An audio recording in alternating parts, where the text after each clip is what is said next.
Ayan, inano pa tayo guys. Welcome back po sa ating video. Ayan, alam nyo naman guys, minsan lang tayo lumabas sa ating camera. Okay, so maglalabas lang tayo ng saloobin regarding po sa ETAP machine. Ayan, shut out ETAP machine. Wala kayong ginagawang solusyon sa machine ninyo. Kung may problema yan, pagpo-pull out niyo yan sa mga outlet. Kasi hindi siya healthy transaction. Ayan. May ginagawa nga kayong format para doon sa concern ng mga customer ninyo pero wala kayong response. May mga ticket number lang kayo. Ano yan? Robot lang yung nagbibigay ng nagbibigay lang ng mando. Wala kayong accounting o wala kayong tao dyan na magsumasagot doon sa mga customer complaint. Tsaka isa pa, pera ng customer ninyo yan, ibalik ninyo yan. Hindi yan nagkamali. Hindi kami nagkamali sa transaction. Tama ang pinagagawa namin. Okay? Ibalik ninyo ang pera ng mga customer na kinain ng machine ninyo. Ibalik. System error, sabi natin yes, system error. Pero gawa ninyo ng paraan yan na maibalik.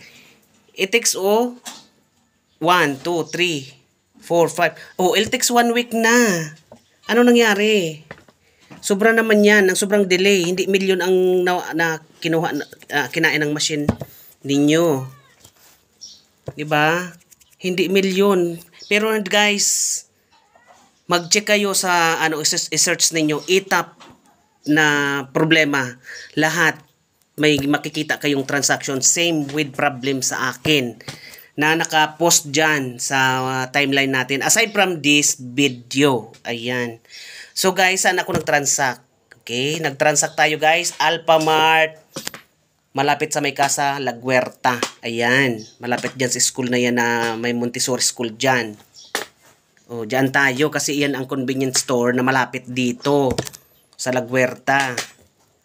And then which is, may mga store naman supposed to be may malapit din doon which is medyo malayo na kasi Palo Alto na yan. Nakakainis eh.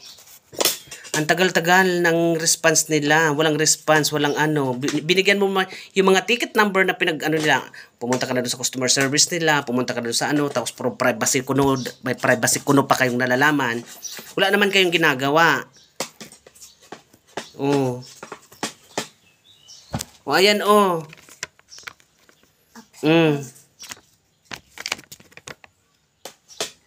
Ayan ang ticket. May resibo tayo. Kung gusto nyo transaction history na hindi pumasok sa GCash, yes, ipapakita natin yan.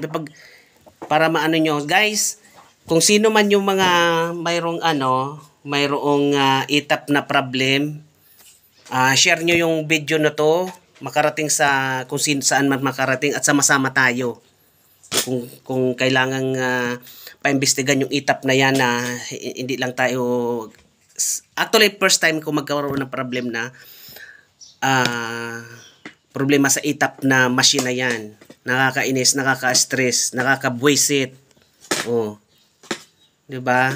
Yung concern ng mga customer, hindi inyo maagad-agad Kasi sa isang actually mayroon din problem ako nakaraan pa way back matagal na. Machine din. Ibang naman siya. Ibang service provider. Alam niyo yung nakikita niyo diyan sa 7-Eleven? Yan, nagkaroon din akong problema dyan, which is not successful din yung Hindi nila pinatagal yung transaction ng ilang araw na agad nilang binigyan actions, bumalik. Pero bakit sa ETAP, ang tagal-tagal, anong problema?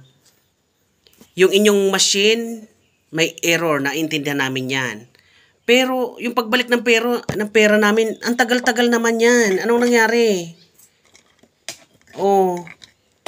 Kung kulang kayo sa empleyado dyan para mag-accounting ng mga problema, mag-hard kayo. 'Di ba? Mag-hard kayo para ma-accounting yung mga problemang mga ticket na. Mabe-verify nyo naman yan nasa system yan Tutugma doon, base mo doon sa customer complaint na ticket number din niya. Kung gustong latagan ng ebidensya, kung nagsasabi ba ng totoo si ganito, ganyan. Ako pag sasayang ko pa ng yung ganitong nakakainis kayo. Ito, ebidensya yan na resibo. Tapos mayroong transaction history doon sa hindi man pumasok. Ay, nakakainis kayo eh. Ngayon lang ako naglabas ng video kasi kahapon, this is my special day kahapon. Ayaw kong ayaw kong i-broadcast. Kasi kailangan natin maging private tayo. E-tap machine, shut out. Ayan, kung hindi nyo magawan-gawa ng solusyon yung mga machine ninyo, kung po pwede, tanggalin ninyo yan dyan. Dahil si Gcash, ayan, hindi nyo yan mapapantayan.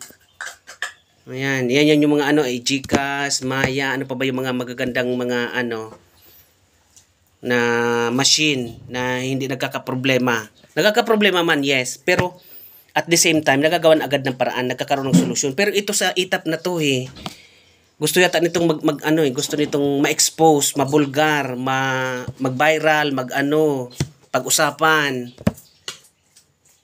Kainis 'Di ba? Kanya e-tap machine shut out. Yung pera namin na nilamon ng machine ninyo, ibalik nyo na.